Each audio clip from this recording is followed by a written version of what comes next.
Ladies and gentlemen, welcome to Cancun. We're the local time here. It's 12:25. It'll take the captain just a few minutes to taxi the aircraft to the gate. We do ask that everyone remain comfortably seated with their seatbelts fastened until he's parked the aircraft at the gate and turned off the seatbelt sign. This will be your indication it is safe for you about the cabin and collect any personal items that you may have brought on board. We do invite you to visit delta.com to manage all your future travel needs. Since you'll be leaving us here, we ask that you check around your seat. Make sure you have all your personal articles with you, especially your electronics.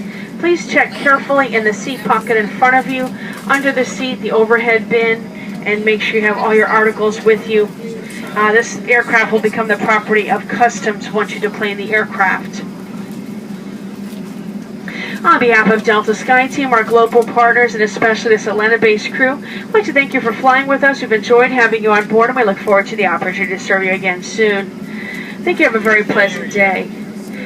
Ladies and gentlemen, once we do reach the gate area, to keep the aircraft comfortable during deplaning and for our next flight, we kindly ask that you please open any air vents above your seat once we're parked at the gate, and also lower the window shades halfway, and I will raise those lights for you. Thank you.